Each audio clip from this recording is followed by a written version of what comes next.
প্রাণপ্রিয় ভাই ও বোনেরা, কেমন আছেন সবাই? আমার এক ইন্ডিয়ান দাদাভাই বলেছিল নদীর পাড়ের ভিডিও দিতে। নদীর পাড়ের ভিডিও নাকি খুব সুন্দর ভালো হয়ে থাকে এবং সৌন্দর্য থাকে।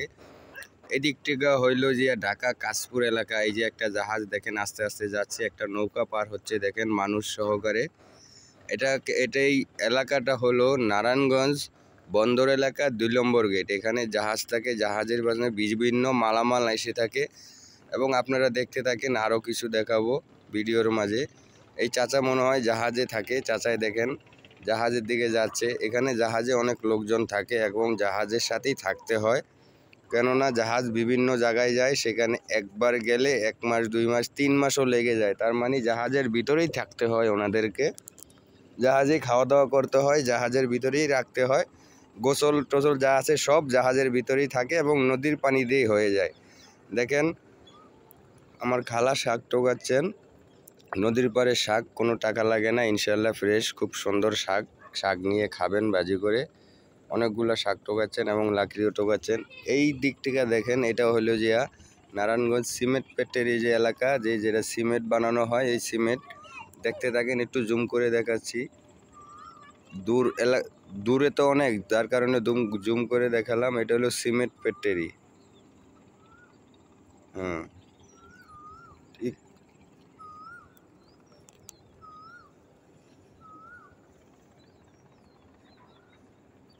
ঠিক এখান থেকে জাহাজ আসে, এসে এখান থেকে মালামাল নামিয়ে আবার ফির চলে যায়।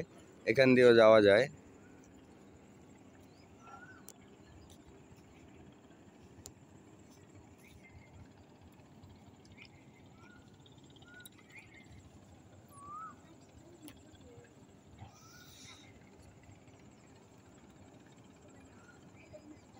দেখেন আস্তে আস্তে করে নৌকাগুলা পার হচ্ছে।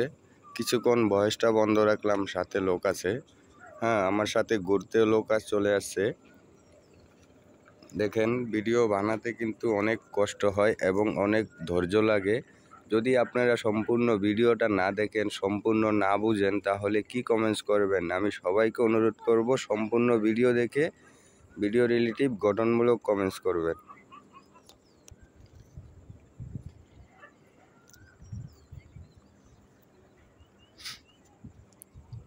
হায় রে টিকটক শুরু হয়ে গেছে। ওই যে ওখানে দেখেন টিকটক সেলিব্রিটিরা টিকটক করছে, অথচ টিকটক করে তাদের কারণে ফেসবুকে ঢুকতে পারি না। উল্টাপাল্টা কমেন্টস করে এসে বলে আমার বাড়িতে আসেন, আমাকে ফলো দেন, আমাকে সাথে নিয়ে যান।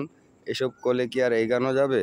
যাবে না। এই ভিডিওটা কেমন হয়েছে জানাবেন। জানানোর পরে আমি আরও নদীর ভিডিও দিতে উৎসাহ হব এবং ভালো ভালো ভিডিও দিয়ে থাকবো। সব সময় নদী এলাকায় যেয়ে থাকবো, যেহেতু আমার বাড়ি চাঁদপুর। ইলিশ দেখাবো এই ভিডিওর মাঝে। আমি কিন্তু আরও ইচ্ছা পাবো যে ভিডিও বানানোর জন্য এবং চাঁদপুর যাওয়ার জন্য। আল্লাহ হাফেজ, ভালো থাকবেন।